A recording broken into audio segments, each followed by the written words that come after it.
Hi, everyone. This is Janet Hill at the Rock Island County Health Department. Thank you for joining us today. Today, we will be talking about booster shots with Dr. Ludwig Katz, and then the Rock Island County Health Department's plan with Nita Ludwig. Let's go ahead and start with Dr. Katz, please.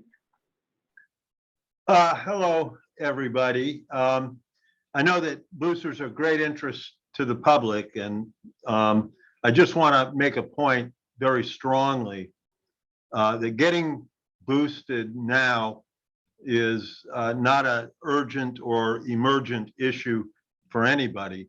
So while we get all the final recommendations from CDC and set up whatever programs we need, people need to be a little bit patient. This is not an urgent issue. What is important to emphasize is that getting the primary series, first 2 shots of an mRNA vaccine or 1 shot of the J&J, which all 3 remain remarkably effective to prevent serious illness regardless of interval following immunization, is the most important thing. Second most important thing is continued and increased adherence to public health recommended non-pharmaceutical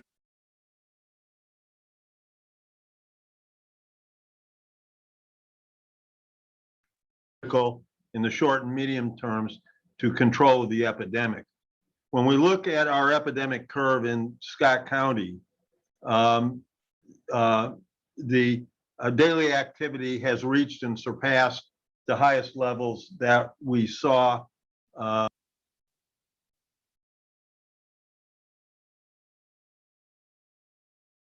important that we need to be paying attention to physical distancing and masking with much greater fervor than what we are. For age cohorts not eligible for vaccination, particularly school-age children and younger, immunization, primary immunization, independent of boosters, of their age-eligible contacts, parents, older siblings, etc., and adherence to mask recommendations remain very critical. So last week, the FDA, on the advice of their independent Vaccines and Related Biological Products Advisory Committee, the VRBPAC, authorized the use of booster doses for recipients of the primary Pfizer-BioNTech vaccine. With that authorization, then, the CDC's Independent Advisory Committee on Immunization Practices, what we call the ACIP, met Wednesday and Thursday, and the CDC has now recommended boosters, a single 3rd dose at or beyond 6 months after completing the primary Pfizer series for 2 groups. Those are Pfizer recipients 65 and older or living in long-term care who have completed their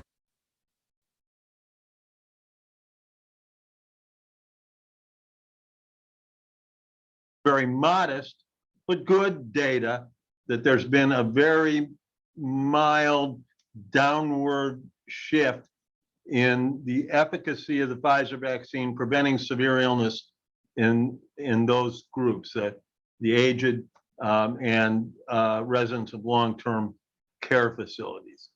The second recommendation was for Pfizer vaccine recipients 50 to 64, so a little bit younger, with high-risk conditions, same high-risk conditions we've been talking about for the entire pandemic, who completed their immunization 6 months or longer ago. This is based on evidence that boosters increase certain test tube measures of vaccine response, specifically antibody levels. There are very limited, essentially no data yet, that these boosters are needed to prevent severe outcomes. We don't have data in that younger age group, even with high risk, that vaccine effectiveness is waning at this point. They then made 2 further recommendations for 2 groups based on each individual's risk-benefit assessment. So that would be individuals 18 to 49 years of age, 6 months out from completing their Pfizer series, who have high-risk conditions as referred to above, and they need to consider the benefits and potential risks of a single additional booster dose, and can be boosted if they decide that it's appropriate. This is based on very limited evidence, but it attempts to be proactive in anticipation that as the data evolve over the next weeks and months, there's a high probability that some clinical benefit will become apparent. While the ACIP was divided on boosters for people 18 to 64 in occupations and settings with a high risk of exposure, this would include things like healthcare and other essential workers that we identified early after the availability of vaccines. The ACIP was divided on the need there, and that was based on essentially total absence of evidence of clinical need at this point, and the availability of highly effective non-pharmaceutical interventions to prevent infection, physical distancing, masks, etc. The CDC director has elected to go ahead and make a recommendation permitting those boosters based on individual risk assessment. Booster recommendations for recipients of the Moderna and J&J vaccines were not made because the vaccines have no authorization from FDA at this point for third doses. And the data on the status of the protection they offer over time are not yet mature.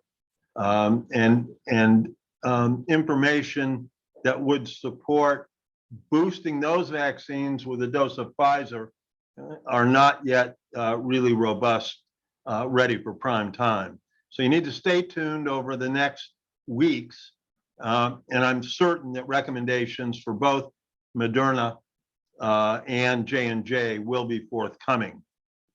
The data being used to make these recommendations is accumulating rapidly, literally day by day. And these recommendations, I'm positive, will change over the next weeks and months as the data directs us.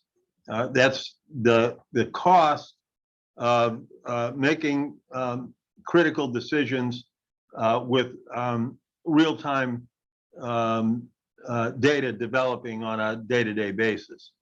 These vaccines remain highly effective, especially for the prevention of serious outcomes and hospitalizations, including Delta infections. The completion of primary series for everybody eligible in the population should be our main focus for immunization programs, and adherence to appropriate non-pharmaceutical interventions, masking and distancing, remain critical. That's my prepared remarks. Thank you, Dr. Katz. We're also going to hear from Nita Ludwig with Rock Island County Health Department. Go ahead, Nita. Morning. So today is the Rock Island County Health Department's Pfizer Friday clinic here at our office. And we are ready to give booster shots as recommended by the CDC and Dr. Walensky. However, we can't give the booster to patients until the Illinois Department of Public Health adopts the CDC's recommendations.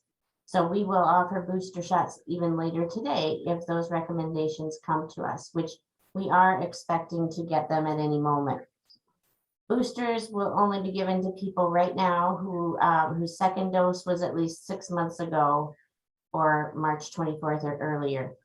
As a reminder of what Dr. Katz said, the boosters can be given pending IDPH approval to those 65 and older, residents in long-term care facilities, people aged 50 to 64 with underlying medical conditions, people 18 to 49 with underlying medical conditions, people aged 18 to 64 who are at increased risk for COVID-19 exposure and transmission because of occupational or institutional settings. The hours of our clinic today are 9 to noon and 1 to 4, and those are walk-in.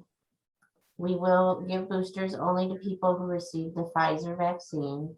No approval has yet been given as of yet for Moderna and Johnson & Johnson. And right now, we believe that we have the capacity to serve clients here at the health department. We could consider opening a mass vaccination site if the demand warrants it. Unlike in the spring, COVID-19 vaccines are now readily available in the community at our healthcare and pharmacy partners. Even if you receive both shots of Pfizer from a health department, you do not have to return to the health department for that booster shot if you're eligible. Our clinics right now require no appointment. However, if the demand grows beyond social distancing capacity, we could implement a sign-up process. We will communicate any process change broadly through all of our media partners, on our website, and through our social media. We also are continuing to give Pfizer and Moderna booster shots for the immune-compromised patients. They can be given 4 weeks after that second dose. Our Moderna clinic is on Tuesdays. Masks are required at the health department and social distancing guidelines will be enforced, which could require lining up outside if it comes to that. Thank you, that's all I had. Thank you, Nita. We'll give it a minute or two, see if we have any questions from our media partners on the call. Please type those into the chat and we can field those to Dr. Katz or to Nita.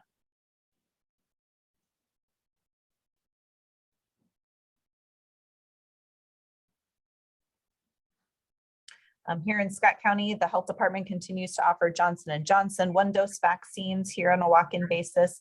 That is from 8 a.m. until 4 p.m. Monday through Friday. So that will continue as long as supply is here in the community. Members of the community can find Pfizer doses in Scott County by visiting www.vaccines.gov, and information is there on where those are included. And I think when we were having, Dr. Katz, your audio was cutting out a little bit on Scott County numbers. I don't know if you were giving any numbers related to spread or if that was related to the recommendations, which will come in that press release and was related to what Nita just shared as well.